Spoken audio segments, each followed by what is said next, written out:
and welcome to the turbulent world with me, James M. Dorsey, as your host. Hamas, the Islamist militia that controls Gaza, will likely emerge a victor, regardless of how the latest round of Israeli-Palestinian fighting ends. Hamas's unprecedented attack on Israel, described by some analysts as the Jewish state's 9/11, changes the dynamics of Middle Eastern geopolitics.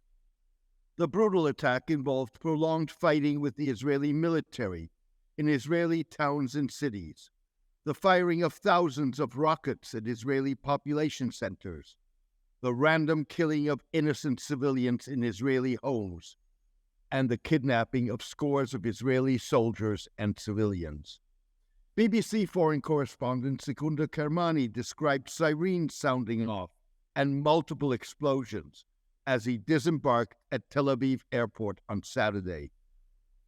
Like the Turkish assault on Kurdish positions in Syria and Iraq in the wake of the October 1 suicide bombing in Ankara, the Hamas attack and Israel's retaliatory pounding of Gaza call into question the sustainability of a regional de-escalation that freezes rather than tackles perennial conflicts. Similarly, the attack pours cold water on the notion of Prime Minister Benjamin Netanyahu and his ultra-nationalist and ultra-conservative coalition partners that Israeli occupation of Palestinian lands can be sustained indefinitely. On Hamas's tailcoat, Iran, long opposed to Arab normalization of relations with Israel, sees the Palestinian offensive as vindication of its position. Only days before the hostilities, Iranian Supreme Leader Ayatollah Ali Khamenei cautioned that normalization of relations with Israel amounted to gambling that was doomed to failure. He warned that countries establishing relations with the Jewish state would be in harm's way. Raising the specter of a wider regional conflict, Hamas spokesman Ghazi Hamad told the BBC that the group had direct backing for the attack from Iran. Mr. Hamad did not specify what support entailed. Even if suggestions prove correct that Iran helped Hamas plan and prepare for the attack, the group would have launched its assault because it served its purposes rather than serving Iranian interests. Hezbollah, the Iranian-backed Lebanese Shiite militia, bolstered the threat of a regional conflagration by firing rockets at the Israeli-occupied Sheba farms in southern Lebanon. Israel retaliated with armed drones. The Hezbollah attack came after Israeli soldiers opened fire on pro-Hamas demonstrators carrying the group's flag on the Lebanese side of the border. There were no reported casualties. Meanwhile, a Saudi statement suggested that the Hamas attack had complicated U.S.-led efforts to engineer Saudi recognition of Israel. The Saudi Foreign Ministry called the kingdom's repeated warning of the dangers of the explosion of the situation as a result of the occupation, the deprivation of the Palestinian people of their legitimate rights, and the repetition of systematic provocations against its sanctities.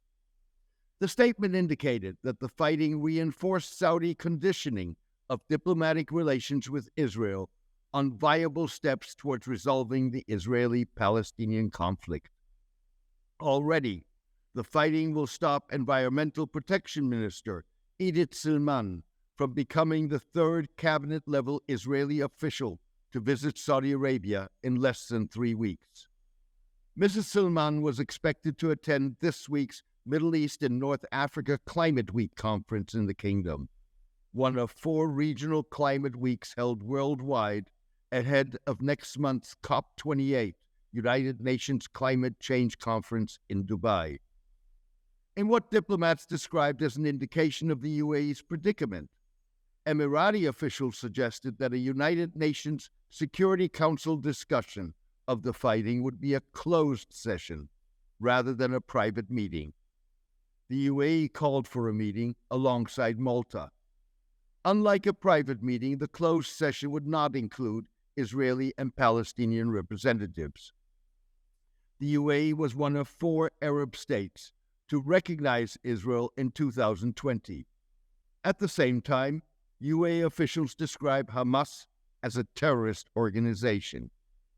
If represented, the Palestinian voice would be President Mahmoud Abbas's Palestine Authority, dominated by al-Fatah, Hamas's arch-rival, further marginalized by the fighting. This weekend, Mr. Abbas was reduced to issuing a statement, insisting that Palestinians had the right to defend themselves against the terror of settlers and occupation troops. With the perennial potential collapse of the Palestine Authority, Hamas's attack strengthens the group in a likely struggle to succeed 87-year-old Mr. Abbas, who has lost public support. While the Israeli-Palestinian fighting was likely to boost popular Arab rejection of relations with Israel, social media responses in Turkey indicated a different sentiment among one segment of the Turkish public opinion. Israel is probably more popular than ever among Turks, said Turkish Middle East scholar Karabekia Akonyulu. Mr. Akonyulu attributed Israel's popularity to Israeli support for Azerbaijan against Armenia, rising anti-Arab sentiment in Turkey, and Arab countries normalizing relations with the Jewish state. That did not stop many Turks from marching in Istanbul this weekend to support the Hamas attack. Turkish President Recep Tayyip Erdogan hosted Hamas leader Ismail Haniyeh in July and has allowed the group to operate.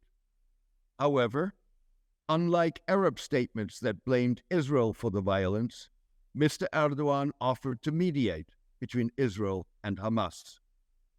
The fighting risks, at least in the short term, stiffening Israel's refusal to entertain steps that would enable the creation of an independent state alongside Israel or a viable one-state solution, even if the Netanyahu government, the most conservative and ultra-nationalist in Israeli history, becomes a victim of renewed violence.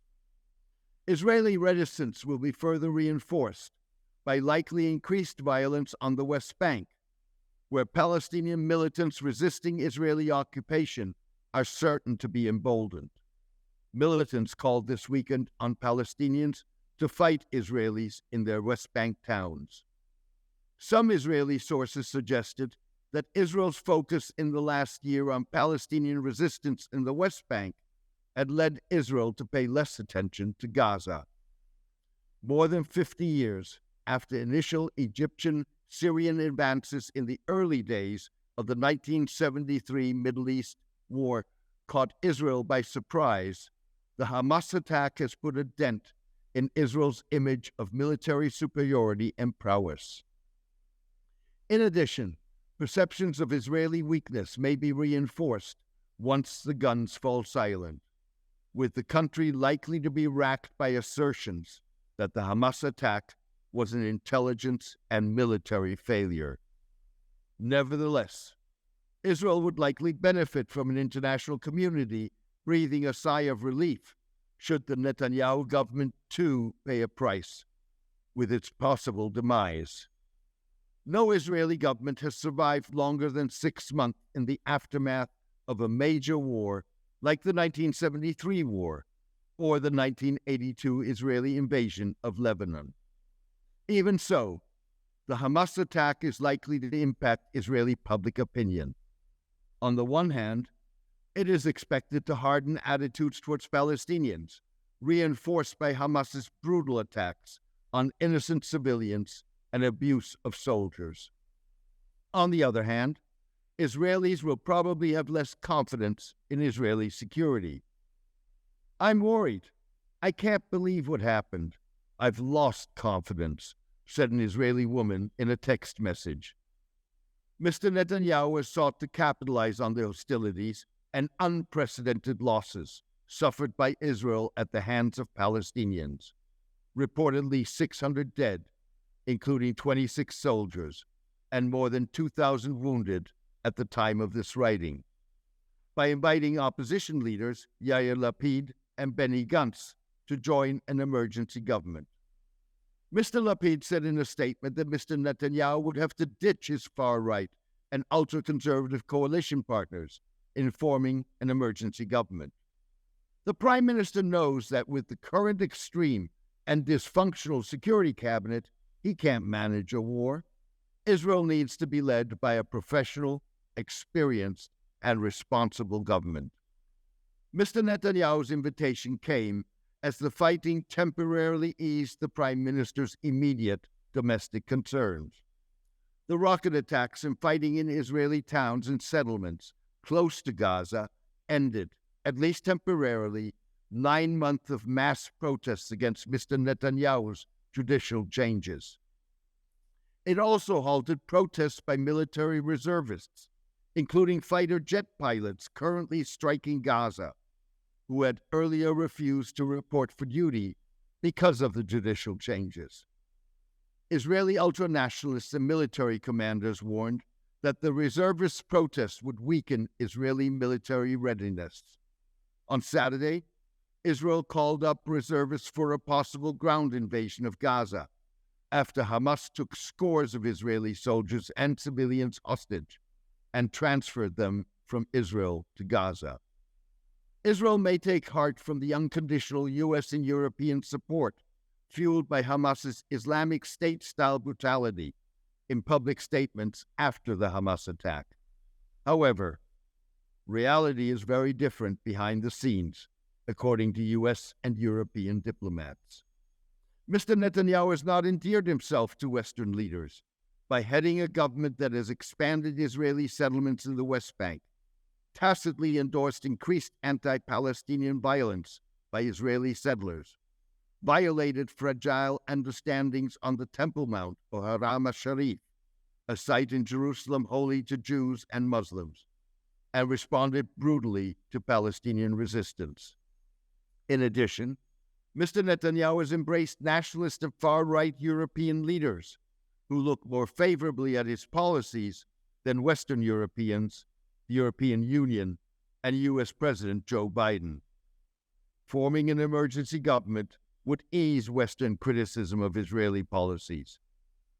Distressing images from Gaza could counter that, as Israel continues with its devastating bombing of Gaza, which has killed at least 300 Palestinians and wounded nearly 2,000 others in less than 24 hours.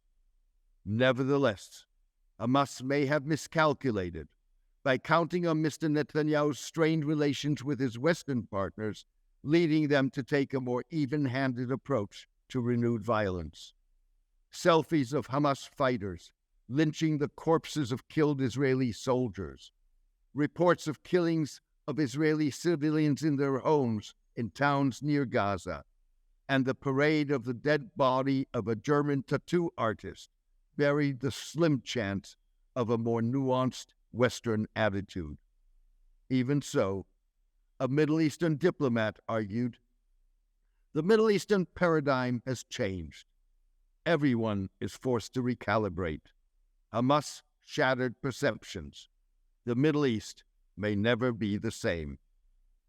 Thank you for joining me today. I hope you enjoyed today's column and podcast. The Turbulent World with James M. Dorsey depends on the support of its readers. For the past 12 years, I have maintained free distribution as a way of maximizing impact. I am determined to keep it that way. However, to avoid putting up a paywall, I need the support of a core of voluntary paid subscribers to cover the cost of producing the column and podcast. If you believe that the column and podcast add value to your understanding and that of the broader public, please consider becoming a paid subscriber. You can do so by clicking on Substack on the subscription button at www.jamesmdorsey.substack.com and choosing one of the subscription options. Thank you. Take care and best wishes.